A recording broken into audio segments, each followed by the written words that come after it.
All right, welcome back, Chelsea fans, to another episode of the London is Blue podcast. Of course, I am your host, Nick, and I am joined by one Matt Law for a Matt Law special international break edition. Matt, how are we doing this morning? Good afternoon. Well, afternoon where I am, but yeah, Sure. all good morning to you. All good, thank you. Yeah, I'm actually quite busy with international stuff. I know it's everyone else has a little breather from football, but as ever, quite busy. So yeah, doesn't stop. Neither does the just continuing evolution of Chelsea. We're going to start this one off by talking about resilient red card Chelsea. We will then kind of move into some state of the state updates, including injuries and such, and then finish this one off with a little bit of a roundtable, including ticketing, an issue that is afflicting not just Chelsea Yes. but a lot of teams this year. So international break kind of brings a chance for reflection. Matt, we are in this second of three fall international breaks, which again, it just feels like too many. And I'm very excited for there to be a future window where it's just one big break and then you're playing football again. Yeah. But look, it was a pretty rough September for Chelsea. I mean, the last time we talked was before the Brighton game.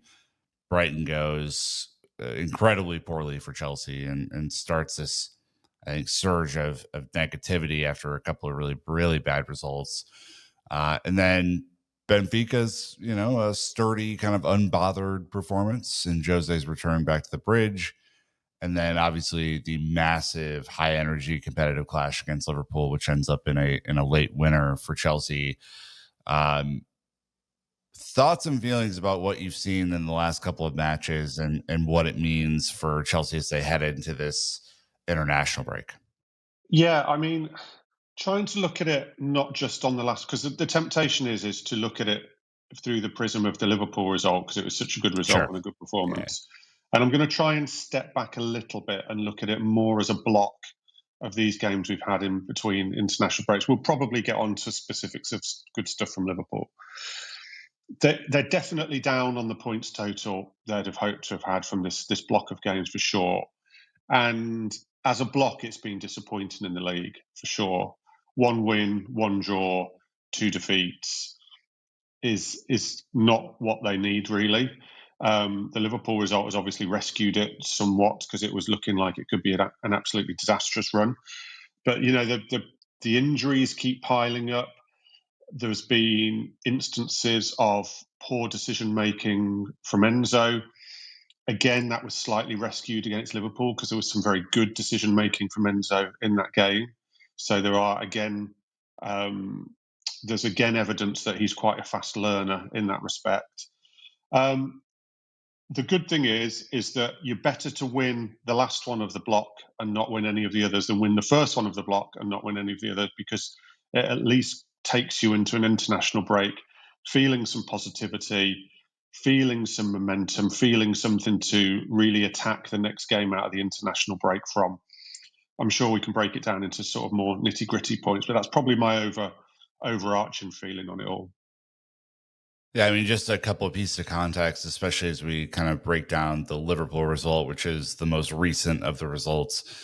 Chelsea had not beaten the Premier League champions at home since 1920, not the year 1920, 2019, 2020 against Man City. That was COVID summer. And it was before this ownership. They'd never done it under Yep. this ownership, which again I think is just Yep. significant for Maresca and the way things have been going. Yep. And then this is the first back-to-back PL wins over Liverpool since almost 11 years ago. So Wow. Chelsea's record against Liverpool in the last decade has been very poor after, the decade previous being an incredible slugfest of Yeah. results. The teams going back and forth and sometimes Liverpool having the upper hand, sometimes Chelsea having the upper hand. It's really been over the last decade, mostly Liverpool, I think by like a bunch. So this was a pretty important win, despite the fact that Chelsea were on this slide. Just take the last match because I think it's easier to maybe just pick one here and kind of break it Yeah. down. what worked for you in this match that maybe hadn't worked previously? Was this just a one-off of hype and effort and the team, kind of rallying around against a common enemy, or was this something deeper in your mind?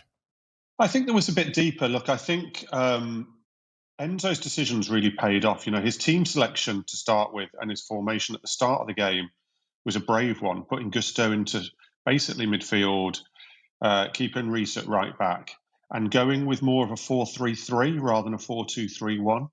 It really worked. I've got to say, for all the complaints around Enzo, tactically he's very smart. Like, there's not too many times where tactically I would pull him up. Decision making, yes, but tactically he's an incredibly smart coach. We've seen from this before, obviously PSG in the Club World Cup final. We saw it at times last season as well, where he can really make a change tactically or team selection wise that really does massively impact the outcome of a match. So first of all, his team selection and formation I thought was very smart and very good, particularly, 8 players out at the start. By the end of the game, 10 players out. I mean, that shouldn't be overlooked. That's a monumental achievement to do it with all those players out. And he reacted to that very well. And then his changes, the game was 1-1. Liverpool had equalised. I think in the 10 minutes after Liverpool equalised, if you were to ask me who might get a winner, I'd have maybe gone for Liverpool at that point. And then Enzo, instead of trying to go safe, brings off all his front three and puts on a new front three to go for the game. Now, it looks like an easy decision in a way because it's a like-for-like swap, but it's not an easy decision. And throwing on Estev&atilde could have lost Chelsea the game, because what you gain with Estev&atilde in spades is obviously his incredible talent, his fearlessness, his ability to create something out of nothing for Chelsea, and that paid off. But he does have an inexperience, and throwing him into that, he could have easily lost the ball in a difficult area and Liverpool go and score. Yep. That is the gamble. And Enzo was prepared to roll the dice. And where in the previous 2 games against United and Brighton, his changes at 10 men had been extremely negative and potentially cost Chelsea the chance to push on even with 10 men or get something even with 10 men. I think actually Enzo's decisions did win Chelsea this game. And I think given the context of Chelsea's run in this block of matches, for me, that's a very big thing that I don't think, look, when I say rescued himself, I'm not saying he rescued his job. He wasn't going to get sacked, but he rescued himself in terms of slightly reputationally and also in terms of faith from the supporters. I think that he can make the right decisions. And that would be my biggest thing. You can go through the energy they showed, you can go through lots of points, but that would be my biggest takeaway from that game. Yeah, I said that on our live stream after the Brighton result, which, again, it was like second match in a row that you had a red card, and the changes in that game were incredibly negative, even though Yeah. you were still up in that game at the point in which that happened. And yeah, I think what I had said is you can't do that 2 games in a row. You can't do the thing that doesn't help you try and get a result 2 games in a Yeah. row. And I am glad that we saw some positive changes, because I do think that this is a moment where if he would have done it 3 games in a row, protect the 1-1, lose 2-1, whatever, Mm. it would have, I think, one, showed the supporters that we aren't for real this year. That Yeah. we don't have what it takes to challenge and compete against the best, and that he is resigned to being a flat track bully. If the team doesn't get out to a 2-3-4-0 lead, we're just not capable of going to get a result. And so I think it was big for the supporters in the stadium to go, hey, he has some cojones, like he's going for this, like. And I don't know. I think that just does wonders for the mentality of that place to Yeah, walk it does. in. And also, after the Brighton game, I wrote about the fact that this looked like a coach with a bit of an inferiority complex. Not just through his actions, but also some of his words. I've talked on here about his messaging before, and his actions were almost backing up his words in those 2 games, and it did feel like an inferiority complex. This wasn't a coach who was acting like coaches of Chelsea who are successful and coaches of Chelsea who we've become used to in the past and who have done well. And that was a worry. That was a real worry for me. So, but he was the opposite in this Liverpool game, whether it was a pure reaction, whether it's learning, whether someone's had a word, it could be anything, quite frankly. But it was the Liverpool game in terms of how he reacted to the match, his decisions, how he acted himself, was the opposite of the last two games. And given, like I say, the timing of that is perfect because if, like you say, if he'd have got it wrong and they'd have ended up losing 2-1, we'd now have 2 weeks of negativity. We'd have 2 weeks of real negativity around him, and it would be a difficult 2 weeks. And there would be this chasm because there's no real news, and this chasm for just this narrative to grow and feed and grow and feed. And it can get very negative and very toxic very quickly at any club. I'm not saying just at Chelsea. So I do think the timing is so key for him on that everyone goes into the international break feeling positive. It calms the waters. It means that everybody's not looking for constant debate over Enzo and his tactics and his decisions for 2 weeks leading up to that Nottingham Forest game. No, I'm right there with you. I mean, and I do think as well, just sorry to interrupt, I do think as well, the players probably needed to see it. We spoke to Pedro Neto ahead of the Benfica match because he did the Champions League match day -1 press conference. And he did acknowledge that with 10 men, you saw the way Newcastle perform against Liverpool, albeit they lost the match, but they went for it. Yeah. There were hints in what he said that the players would want to be given the freedom or given the opportunity to be more positive as well. And I do think, and I don't think it's a massive leap to say this, that I do think the players needed to see that from Enzo. The players needed to get that feel from Enzo as well. Yeah, have the trust to go Exactly. do it. You can't really talk about the story of this match without talking about Moises Caicedo. I mean, he's clearly not 100%. This is not a player who started the year off in any sort of physical condition that we've kind of be consistent with him over the last year. And yet he goes and pulls out that performance against Liverpool at whatever percent healthy he is. I don't even know. Call it 60, 70% for argument's sake. How is this possible? Well, that's a very difficult question. Tell us, Matt. Tell us how it's possible. Exactly. My biggest question, actually, I'm going to throw a question back, is how is it that it only seems to be now that the wider world outside Chelsea are realising how good he is? Like, I've seen so much stuff since the Liverpool game about how incredible Moises Caicedo is. I'm like, that was an incredible performance. But where have you been, guys? This has been over 12 months now. It's been 18 months of this since the second half of the Pochettino season. He is phenomenal. He's not just the best midfielder of his type in England. He's the best midfielder of his type in Europe, I would say. And that opens up a debate on whether he could even be the best midfielder of his type in the world. Because his level of consistency of his performance and what he can do around a pitch, I just don't see another player who can do that at the moment. I really don't. And when you add in now, he's now scored 3 goals this season, which is the same amount he'd scored for Chelsea over the course of his Chelsea career before this season. If he can finish the season with, say, 6 or 7 goals, again, that would be a massive leap in performance from him. And if you add a few goals to what he can already do in terms of his becoming even an all-round midfielder then, I mean, it's frightening. I mean, I looked at it in the second half on Saturday evening, and there were 4 £100 million players on the pitch, which I think must have been a first, 2 on each side, because Wirtz had come on for Liverpool. In my mind, this is going to piss a few people off because Enzo Fernandez played very well. Only one of them was a true £100 million player, and that is Caicedo. And you could argue that he's now like a £200 million player. He's that good. And like I say, I can't believe it's taken people outside Chelsea this long to wake up to this. I did always think that this season could elevate him because of the Champions League. because when you start playing in the Champions League, and it will come late in later games, because obviously the Munich away game was a more difficult game, and no one really outside Chelsea will have taken too much interest in the Benfica home match. But when you start performing like Caicedo performs on the Champions League, it does elevate you.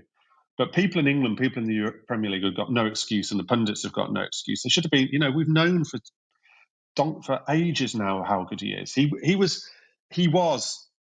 is, and he will be an even greater. It's a bargain for Chelsea, which sounds ridiculous, but it becomes a bargain. Like when you're that good consistently, that amount of money does become a bargain, and on the wages that they got him on. Just phenomenal. But when you ask me how he does it, I've got no idea. I suspect he might be a player, who's never 100% fit. We know that he had his ACL, a really bad ACL injury earlier in his career. And I suspect the way he plays, the combative, high energy, play every single game, virtually always at 90 minutes, I can't see how he's ever fully fit. But he's a player who can produce world-class performances at 80, 90%, maybe even 70%. And I think the good news is for Chelsea, am I right in saying he's not going away on international duty? They've agreed to give him a rest because he's not actually suspended for this international break, because I think Ecuador have only got friendlies and the suspension only counts for competitive games. I know they had friendlies. It was reported earlier that like if he was called, he would go. I don't know if they kind of arranged. I don't know either. I mean, if he doesn't go, it's great news for Chelsea. If he goes, well, he always comes back. He generally always comes back fine anyway. Touch wood. But I mean, what a player! What a player! Yeah, I mean, he does the interview after the game and says, "I'm far from N'Golo Kante or Makalele, and what they did here, they achieved a lot. But I'm going to keep working because I want to become a legend here." Hell of a start, hell of a start. And I think your point about like why is it taking this long for him to get this sort of recognition, I think is a fair point. I don't think it's of his position. I think he is the best midfielder in the world right now. I wouldn't argue with that. Yeah, I couldn't argue with that. I'm probably just trying to be careful with my language in case I'm forgetting someone, but I couldn't produce an argument to that. I couldn't produce a comeback to that. The goal is an absolute rocket as well, and it's. I think to me it just shows like I think there's some old school profiling of certain types of players in certain positions, and I think John Obi Mikel probably falls into this old school view of what a number 6 can be. Yeah. That clearly football's evolved on from. Like if you get Moises Caicedo basically being a one-man midfield with two, kind of higher position midfielders, Malo Gusto and Enzo Fernandez, freelancing up the field, doing whatever they do, and you're able to run the midfield and you're able to score the goal and stop a bunch of counter. Like it's insane. Like it absolutely is mind-boggling what this guy can do. He only scores absolute bangers as well, doesn't he? I mean, his first goal for Chelsea was from the halfway line. His goal against West Ham was an absolute banger. This one was. I don't remember a scruffy goal from him. He only scores absolute rockets. I know. That's what I'm saying. Like this to me he is just above and beyond. And as I say, if you're getting 5+ goals from him or whatever, and his goal tally keeps going up, that to me was the only thing you could really look at and say, well, if you're really looking for something, could we get a few more goals out of him? Maybe could he be a little bit more adventurous? Well, here we are. That's exactly 3 goals already this season. That's a very healthy return. Yeah, yeah. It makes me smile because it's my favorite position to watch on the field. Like in Chelsea, have had a very strong lineage of these types of midfielders. Yeah, I was going to say that they've got a good tradition, haven't they? This is to me just like the next one in this great pipeline, and everyone knows my affinity for N'Golo Kante. He's my favorite player ever. So very cool to see. I mean, we have to talk about Estev&atilde. I would throw Garnacho in this mix as well. Estev&atilde, this moment at the end of this game, kind of collapses after the game. His teammates come and pick him up. You know, the place is roaring. I mean, this is like probably the best atmosphere there's been at the bridge in some time. It's a late winner against one of Yeah, your biggest rivals. Like, I yeah, mean, it's storybook stuff, right? This yeah. is pretty unbelievable. What did you make of this moment for him and what it portends for his Chelsea career? I mean, have you watched the little video of that's done the rounds of his actual full sort of substitute appearance of in Mm, terms of what he did? I mean, he put over two crosses that could have resulted in goals. He curled one that the goalie either saved or just went wide. I can't yep. remember. And he just kept running at them. It was a phenomenal impact performance from him from the bench. And by the way, that goal wasn't easy. It's tempting because it's kind of close to the goal. It's tempting to think that goal's easy. You could easily miss it. You could easily put it into the side netting. You could easily put it straight across the back of the face of goal. You could easily kind of slide over the ball too. There are several ways that goes wrong. By the way, if I was trying to do it, I would get all of those things in one. But there are several ways that could go wrong for a very good footballer, not me. Um, and it wasn't an easy finish in the context of the match. Like it looks, I wouldn't say it looks easy, but I don't think also people quite maybe grasp that that's quite a difficult finish to get right at that moment in time with Yeah. all your momentum being thrown forward like that. So, I mean, phenomenal. The kid's 18. He's clearly got he could be whatever he wants to be. The talent, the fearlessness, unbelievable. I really actually like the way Enzo Maresca has dealt with him so far. He's dipping him in and out. He's probably given him a few more minutes than he actually expected to. I remember as well, just going back to the Benfica game, there was a Brazilian journalist in the press conference who was there especially to ask Enzo about Esteval. And he said, Esteval's played way more than we thought he was going to in Brazil. We didn't think he'd play this much. What is it? And Maresca basically said, he's that good. I've got to give him minutes, but I also do need to try and be careful with him. And I actually think at the moment he's managed him superbly. And he does look, at his age, obviously in terms of his career, and very quickly he'll outgrow the role of an impact sub. But I do think at his age and his skill set at the moment, being an impact sub could really, really suit him. But he's obviously special. I mean, it's very exciting what he could become for Chelsea. Oh He yeah. could become anything. The interesting test now is that, a bit like I just said with Caicedo, everybody at Chelsea now knows Esteval. Like all kids will know about him, rival supporters will know about him. Sky, the next time Chelsea on Sky will be banging on about Esteval. The pressure is going to ratchet up quite quickly in terms of the expectation around him from the wider world. So Chelsea have got to try and protect him from that as best they can. I mean, I saw pictures of him the next day, supposedly at church, which is a good sign. He's certainly not in a nightclub, or seemingly so not in a nightclub, which bodes well. You don't want him to fall down that path too quickly. But yeah, what a star. And again, I can't remember the fee they paid for him, but I remember going home on Saturday night, double checking it on my phone and thinking, oh my God, that could turn out to be an absolute steal for this kid. This kid looks like another potential £100 million player down the line if injury and everything else goes his way and goes well. So yeah, very exciting. And look, you've got to as well, other than praising Enzo Maresca, you do have to praise the club because they took a difficult decision in the summer about selling Madueke. And it's clear that you can accuse Chelsea of being traders, you can accuse them of all sorts of things, and there is some merit to that debate. I'm not just writing off everybody who talks about it. But at the end of the day, space had to be created to give this very special lad a path. And Yeah.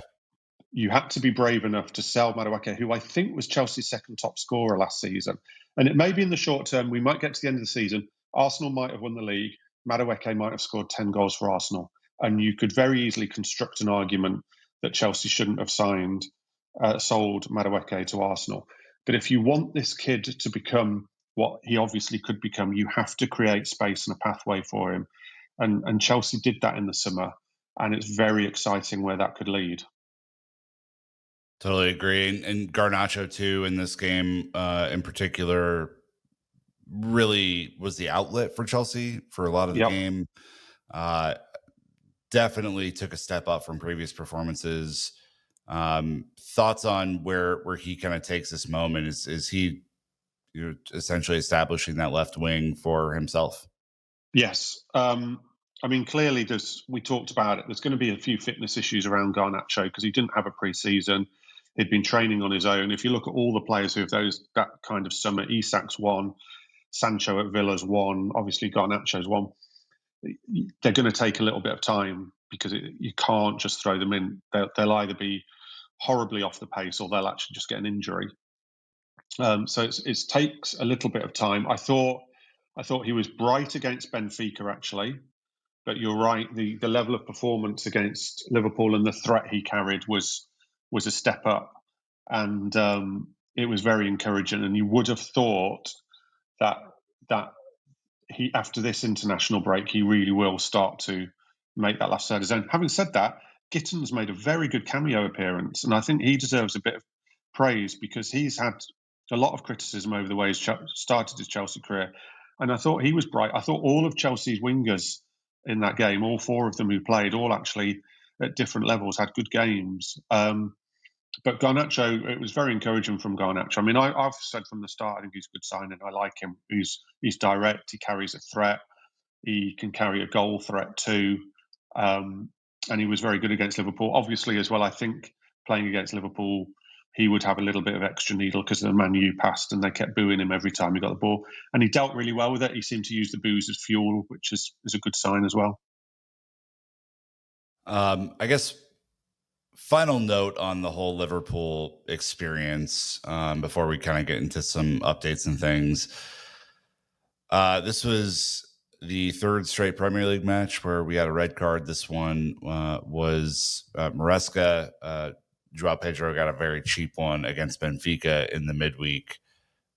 So 4 of the last 5 matches for Chelsea have had a red card. 2 of them were like real play associated. One was second yellow on the field. One was second yellow off the field. I guess, how did you feel about the Maresca red card? Did you feel like it was justified? Well, it's in the rules. The ref's got no choice. So Right. whether we like the rules, we can argue. I think the rule is foolish because I think a manager should be allowed to celebrate his team getting a winner, but it's the rule. So kind of you can't argue it as such. We can have a big debate around the rule, but when the rule's there, the ref has to send him off. So the ref made the right decision. But I've got 2 different opinions on this. One opinion is I think Chelsea do have a disciplinary problem, and I think it's I don't believe Enzo when he says we haven't, and I think he's avoiding the subject. But B, I give Enzo a pass on that one, and I actually think he did the right thing even when he got the red card because, again, he needed to show that passion and that connection with the fans, and that was a huge moment. And he was ready to go all game. He was like a jack in the box. He was constantly being told to get back in his technical. You know where we sit in the press at Stamford Bridge. We Right. sit right behind the benches and right behind the 4th official. Very close, very privileged position. And that entire match, he was straying outside his technical area, and the 4th official kept getting him back in. He was like a jack in the box.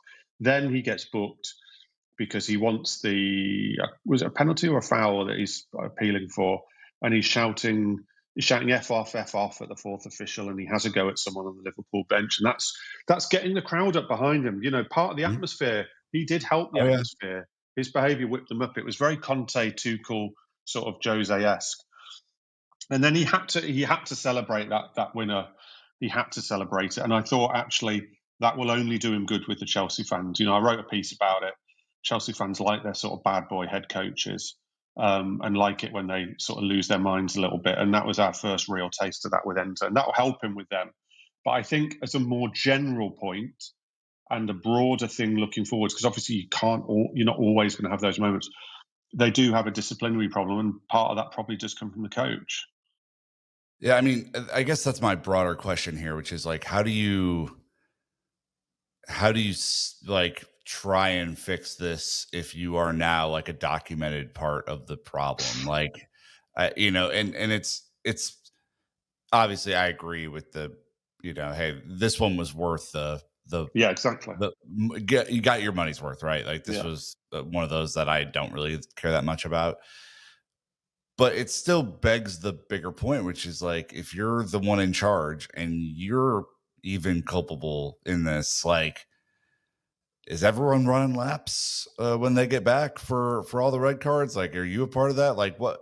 How do you start to curb this because it's costing you matches in very serious ways? It is, and he got a touchline suspension for a booking accumulation last season, didn't he? And the way he's going, he will get another suspension at some point this season. And we saw last season with Nicholas Jackson's red cards and his disciplinary issues that may well have sort of cost him his Chelsea career a little bit, but they never really got on top of it. And then I do get frustrated whenever we try and talk to Enzo about this, and he just bats it off completely and says there's no disciplinary problem. There's not a disciplinary issue. Well, there is. I mean, you have to look at if you look at the table of yellow cards, if you look at the disciplinary points since Enzo's come in, even take it back to Pochettino as well with this sort of young team. There is a disciplinary issue, and they do need to get on top of it. And you're right. I do think teams often become sort of visions of their coach, as it were, sort of Yeah. on pitch versions of their coach. And if the coach is going mad on the touchline and jumping up and down and losing his cool, then it's probably more likely that players will end up doing that, particularly young players, because you look at your coach and you think, well, that's how he wants me to behave. That's how we're meant to behave. We're meant to be very passionate. We're meant to be. And so many of the yellow cards are for silly things, like a lot of silly stuff. So they do need to get on top of it. I still think, given the nature of that red card, I just think he can still stand in a room and lecture them for other yellow and red cards, because that was a moment of passion. But I do think he needs to check himself a little bit and try and lead through example a bit in terms of trying to sort the disciplinary issue out. But I don't want to make it sound like I'm having a go at him for the Liverpool one, because I actually have him in the right on the Liverpool one. It was worth taking one for the team almost for. It would have been so weird to not celebrate that. Yeah, exactly. And also just a missed. I don't. He wouldn't have thought about this. There wasn't time to think about it on the bench.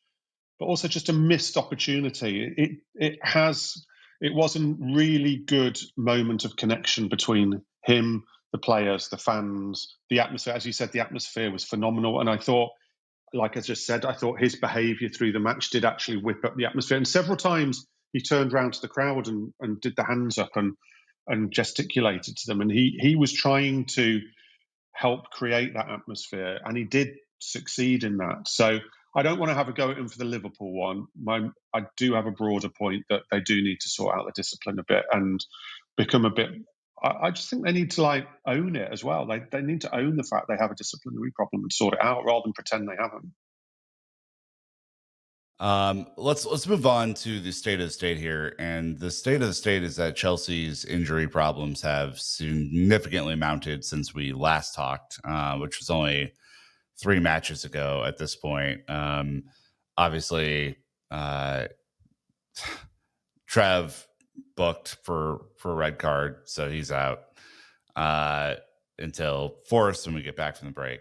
Yeah. Andre Santos picked up a knock in training, out until they say October, TBD, maybe after the international break.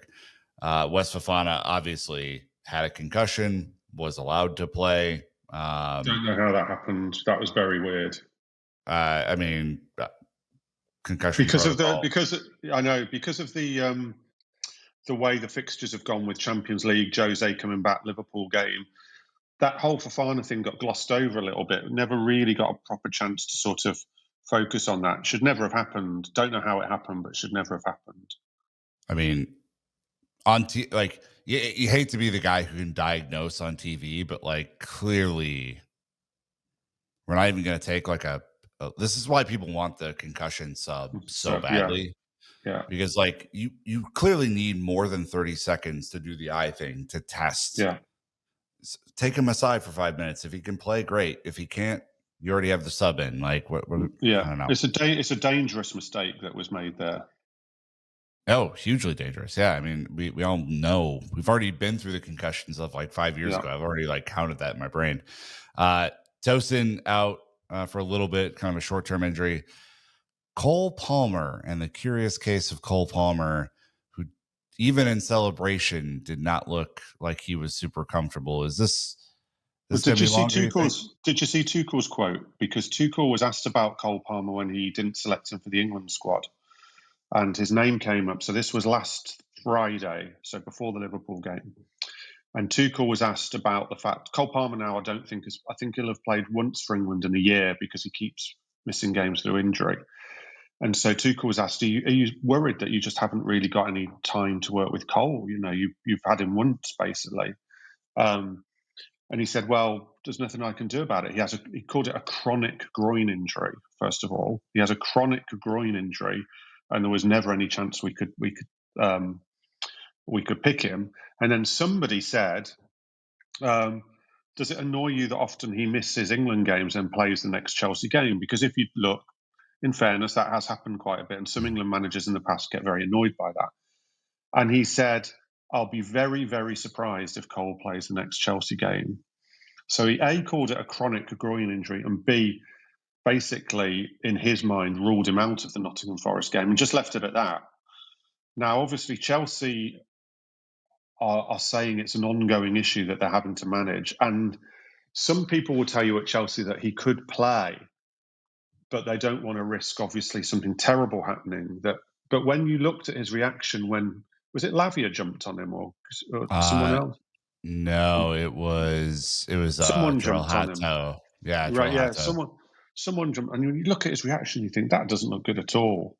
Uh-uh. So the Cole one, without really knowing any detail, because the club aren't giving any detail, looks and sounds worrying to me. Look, Tuchel's language, unless Tuchel's got it horribly wrong, Tuchel's language around it was particularly worrying, I thought. Tuchel's not that A doctor. casual. He's not a doctor, but he's also not usually that casual with Well, this is the words, right? interesting thing. On England duty, when you talk to England managers about players' injuries who aren't there, they're quite normally very careful not to say anything that's going to piss off the club or reveal information that the club would say shouldn't be revealed. So it did feel like an interesting moment. And we know that this groin issue goes back to sort of the summer or even part of last season. This is something he's been managing now for a little while, Cole. So they keep saying as well, no surgery, but it's a worry. It's a definite worry. Yeah, for sure. Obviously, Delap is out. Everyone says November. It's going to be December. I don't It'll be see any. Christmas. It'll be Christmas. Yeah, for sure. I mean, that's nonsense to put November there. Asugo is probably about the same. I mean, a surgery on your quad is not anything Yeah. to to mess around with, and it turns out you need your quads to run and jump and do the things you need to do. Badiashile, was this just a precaution? Yes. The good news was that was a precaution. Okay. It looked like potentially him and Josh sort of cramped up a bit and started to just feel things a little bit. So the good news is that they basically took them off as precautions and took them off to save them. And it did seem like they cramped because both of them obviously don't have much first team football in them. So touch wood, they should be okay. And the prognosis on them was a lot better than when you sort of saw them come off to start with. And then obviously Colwell out. But in addition to that, Matt, you're dealing with, we talked about Caicedo not being 100%. Enzo Fernandez rounding into some sort of fitness, maybe still not quite all the way back to standard. Joao Pedro clearly Yeah, he looks not a long way off. Yeah. a long way off for sure. And then, I'd still put, your Cucureas into the zone where they just played nonstop football for so long.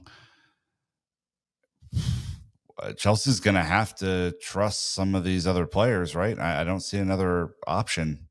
No, they did carry a big squad. They do carry a big squad, and that's going to get tested. We can keep going over it, but obviously the Club World Cup is having a big impact. There was also some misfortune in there too, but they've got a massive, like I say, going into that Liverpool game, 8 players out, 2 players go down in the game and have to come off. So that's 10 players out of that game. Now you have got Chalobah back from suspension. As I say, Badia, Chile and Josh Touchwood should be okay. Big plus Lavia back, but we know they've got to be careful with Lavia. I think Lavia is going to get the Reece treatment. We've I got throw Reece Fofana in yeah, the same Lavic. I think they're in the same boat for foreseeable future still. but we've got Reece pulled out of England duty with what we're told is a small ongoing issue, but that he definitely wouldn't have been able to play the next 2 England games. Told it's a short-term injury. I don't know whether that takes in the Forest game or not, but that's got to be a little bit touch and go. So just massive, massive injury problems that I just don't see this getting any better at any point in this season. I hate to be that guy, but I think when people come back, you'll find that other people go down, and when people come back, they'll have relapses and things as well. I just think this is going to be a horrible season for injuries for Chelsea, and it's going to be extremely challenging for Enzo. But we talk about that Liverpool game. He's certainly given encouragement that they can cope with it, but whether you can cope with it over a series of games rather than a one-off game is another debate. But I'll be amazed if it gets. It will get better in that at times of the season they won't have 10 players out, but I don't think there'll be any part of this season where they have a clean bill of health. Yeah, I can agree more with that. I mean, I think this will be a season of like shifts, essentially. Like you're gonna have to manage it in shifts. Yeah, I would bet that by the end of the year, you're gonna have a bunch of players who have played half of a season, yeah, I agree with right? that. And So at some point, he might have to give up a competition. He might have to give up a League Cup. He might have to give up an FA Cup because it might become frankly unmanageable. And people will say, play all the kids, play all the kids. Well, yes, but that might essentially end. He will potentially give up a FA Cup tie or a League Cup tie by playing all the kids, and you take the risk then because you feel like something's going to have to give in that calendar somewhere. And you have the added thing of there's a very high chance they'll get 2 extra games added to the calendar in the Champions League because top 8 won't be easy. yep. So something's going to have to give somewhere, I think. Yeah, I couldn't agree more. I mean, one of the options that you're thinking about is Marquinhos, and why Chelsea had not played him up until the point of the Liverpool game. He comes on. I mean, doesn't do anything fancy by any means, but is a willing runner and someone who's in there to cause chaos. And I think that's exactly what he did to great effect because we haven't really had a high press all season because we haven't been fit. Is this a lot of rumors like, hey, they're saving him to loan him back out? They're basically forced to play him now, right? Like, I don't see another option unless they want to keep running Ty out at 9, which seems to be maybe not the best. Well, the funny thing was against Benfica, I think you had Ty starting up front, Ty being the guy who was hours away from joining Fulham. You had Buonanotte in midfield at number 10, who hadn't been registered for the Champions League to start with. And I'm sure there was another player who had a strange thing over his future as well. So it's like, hey, like these are the comeback kids, you know. I'm reluctant to go in on Maresca and Gui because we just don't know what he sees in training, and Gui wouldn't have done a lot of work with Maresca's squad in terms of this summer. So whether he just needs to get up to speed, I think it's too early to start throwing around conspiracy theories and accusations about how he should be used. It will be surprising in the next run of games if he is completely ignored. But potentially needed to get up to speed having come back after the transfer window. So I would just park that one for now. But I get why people are talking about it. I mean, he did create a bit of chaos. He actually squandered. I think it was Estev&atilde who set him up for quite a good chance actually against Liverpool, and he took a heavy touch. Which is, again, that's the thing with him. He's going to be a bit rusty because he didn't play at Sunderland, and he's come back at Chelsea not played, so he's going to be a bit rusty. Who did you draw in the Carabao again? I can't remember, because he can play in the Carabao, can't he? That's the other weird thing. I can't remember who you drew in the Carabao. I haven't even thought about the Carabao Cup since he has the to start the game. next Carabao Cup game. It'll be absolute madness if he doesn't start the next Carabao Cup game. Yeah, I think we are in. I'm pretty sure it's modest opposition. It's not a big one, otherwise I'd know it off the top of my head. And it must be away because, again, Wolves away. Wolves. Yes. Yeah, he's got to start that game. He's got to start that game. Now we know that there's this rule that none of us knew about, that you can actually play in that competition. Look, we're doing Carabao Cup trivia here on the London is Split podcast. But yeah, I mean, that's another terribly weird part of what's gone on here, which is just like, can he play? But you're right, João Pedro's looked cooked the last few games. He's looked absolutely cooked. He's been a shadow of what he had been at the start, at the very start of the season.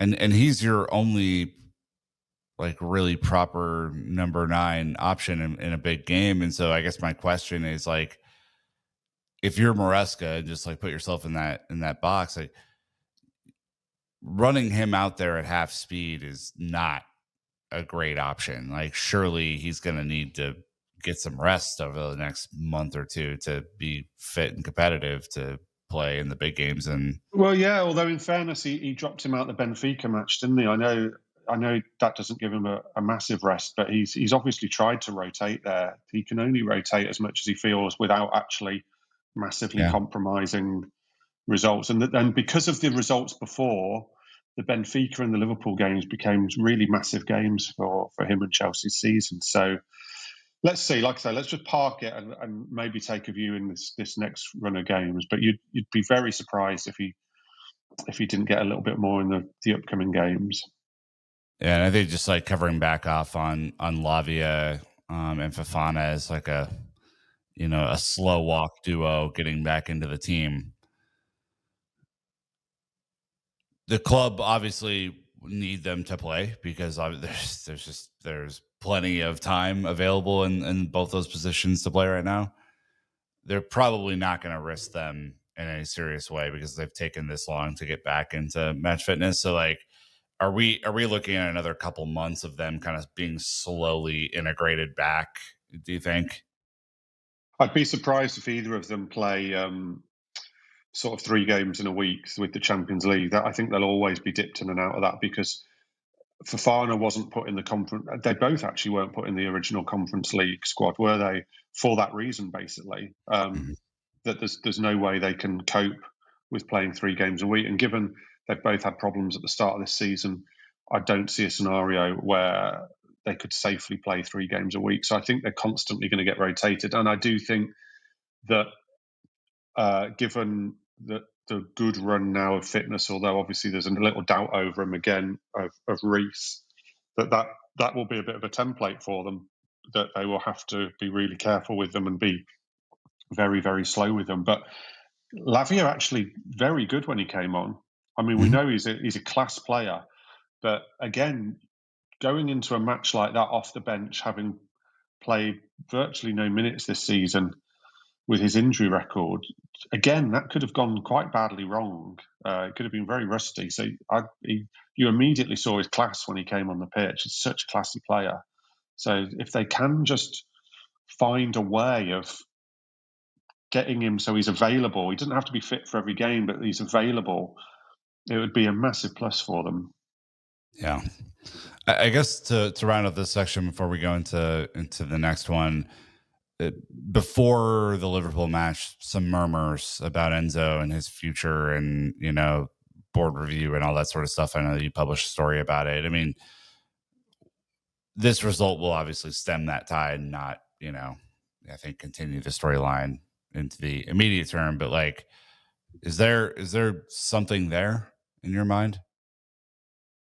Look, I think that the club decided after that Brighton defeat that it was worth actually messaging out. I don't mean formally messaging, but produce the messaging that that he retained backing, because I think they had seen where the sort of rumblings and tide of opinion was heading, that perhaps he was under pressure and perhaps there was a problem. And I do think, obviously, there was an acknowledgement as well that the way in which people like me, in fairness, reported the fact that Bedad Eghbali and the sporting directors marched across the pitch looking none too happy after the Brighton game had perhaps helped to create a narrative around him. And they wanted to be very firm on the fact that, for now at least, he has their firm backing. The plan is, and always has been, to assess him at the end of this coming season, which will be a second season in charge. That it's in itself puts a bit of pressure on him, because now it's kind of public knowledge. They haven't said that formally, but that's what I've been told and others have been told. And that does put a bit of pressure on him, because now we get to a situation where we know at the end of the season they will assess him. So there is the chance there for them to decide to make a change. But I think something would have to go drastically wrong. And I even before the Brighton defeat and after the Brighton defeat, I didn't see a scenario in the near future where they would make a change mid-season. Given how badly that went last time they did that, and given the credit that Maresca has in the bank from the Club World Cup, from the Conference League, and also, getting in the Champions League in the end, they were all, even with the Brighton defeat, and even with them obviously seemingly being a bit pissed off with the Brighton defeat, he's still got a lot of rope left, let's say, but before that. But he's going to have pressure on him this season. He is going to have pressure on it. They've got to finish in the Champions League places. They want runs in the cups. Don't quite know what runs means. You can make all kinds of things up as to what does that mean. But clearly, were he to miss out on Champions League qualification and fall out the Champions League at either a last 32 or a last 16, then I think there will be pressure on him. Yeah. No pressure whatsoever at Chelsea. None. You're on a slightly more fun note. Obviously, folks have taken notice of the music around Stamford Bridge since Yes. we last talked. Sources have said changes were meant to enhance the atmosphere, but also, within the club, people felt like they enjoyed the music. A lot of fans have vocally disagreed with the implication that people are enjoying the music and that it's enhancing the atmosphere. This, I kind of feel personally, is like a rock and a hard place for the club, because like there are times where it is dead in there, and there are times where it is not. And obviously, I don't think you needed Chelsea dagger after Estev&atilde scores to make atmosphere in there. Did they play it after Estev&atilde scored? Yeah, because it was so wild. They did, Yeah. because I was so caught up in the moment, and obviously caught up in the moment of it happening in front of me, caught up in the moment of thinking what it means work-wise, noise all around me, also trying to watch Maresca, who I'm aware is about to get sent off. I actually missed whether they played it. I completely missed whether I'd heard it every other time, but the Estev&atilde goal, I couldn't be sure they played it. So anyway, back to the broader point here, which is Yes. like I understand why they're trying something new. I think it's important that they try new things. I don't know if this is the exact right thing or not, but like I know it's going to upset a lot of people who are used to the experience they're used to. Your thoughts on the entire matter, please. That's so formal. It made me feel like I'm a politician who's got to either defend or criticize it. Look, I'm with you. I don't mind them trying stuff, and I don't mind them looking at ways of trying to enhance atmospheres. It's not the right way, in my view. In my opinion, it lands awkwardly when you hear it and everyone's trying to celebrate. And the one moment where I don't think you need to worry about enhancing the atmosphere is when a goal goes in, because I've never sat in Stamford Bridge. Okay, maybe if Chelsea were 3-1 down and they scored, maybe it's a bit of a flat celebration. But again, if you played the music at that point, wow, that would be fun. But I've never known a meaningful goal go in at Stamford Bridge, whether it be a winner, want to go up to equalise, whatever, and it not be well celebrated. So I think they've got it wrong, but I don't feel the need to criticise them for it. I think they just need to stop doing it. Like, No. we tried it, it hasn't quite landed right. People, I think, in general, match-going fans don't really like it, don't really see the point of it. Some feel very strongly about it. Others just probably think it's a bit weird, but don't care enough to feel strongly about it. But probably just quietly scrap it. Just let it go. Try something else. But why not try things? Again, Or just try like things. just come out and say, "Hey, we heard you. We're gonna try some other stuff and I see don't how it even goes." think you need to say anything. Just next time a goal goes in, don't play it, and let it be as simple as that. I don't think it's serious enough that the club need to come out and say anything. I think it talks to a broader issue around Chelsea and football at the moment about what we would term in England as traditional match-going fans feeling pushed out or feeling that clubs are trying to appeal to people who aren't them. And I think it does feed into that narrative, which is why it probably becomes a bigger, broader issue than it probably is as an isolated issue. On its own, no one cares, but thrown into the mix of rising ticket prices, quote unquote tourists, all that kind of thing that is annoying what we would term the traditional match going fan, I think then people get more annoyed about it. Yeah. I mean, that's kind of where I want to end this one, is around the issue of ticket touts. This is an ongoing issue, not just Chelsea, but, across many, many leagues. Um, Henry Winter wrote a piece on this, and I think it's kind of being picked up, across a lot of like our Chelsea universe, because the Barcelona ticket situation has been, by all accounts, very, very, very difficult to get. You see a lot of tickets for resale and all this sort of stuff. People are worried about bots kind of infiltrating the ticketing system and stuff that, as an American, I am at this point used to pretty well, but I think you guys have a much stronger kind of uh, legal structure against over there, than we do over here. So, can you just kind of give your analysis of what's happening and what clubs like Chelsea can do to counter it? Because it does. I mean, you want to talk about this whole fan experience and Well, the Chelsea, traditional fan. I mean, this isn't quite the issue we're talking about, but I do feel I have to say this first. Chelsea can't try and deal with it with a straight face until Todd Bowley ends his Sure. association with Vivid Seats. You can't have the two things happening at the same time.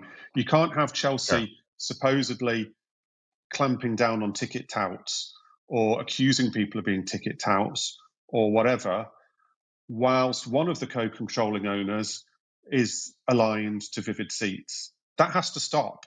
Otherwise, you can't do it with this. No one can take you seriously, guys. Like Chelsea, we can't take you seriously on this issue. One of your owners is involved in it. So I'll say that and move on.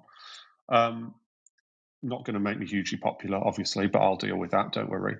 And then the second thing is yes, there's loads of problems around ticketing in England at the moment. You've got problems around, this is a problem at Chelsea, it's a problem at other clubs, memberships, where people are paying membership fees and then aren't actually getting the experience in terms of the access to tickets that they feel that they've been promised, and they feel like they've wasted their money on membership fees.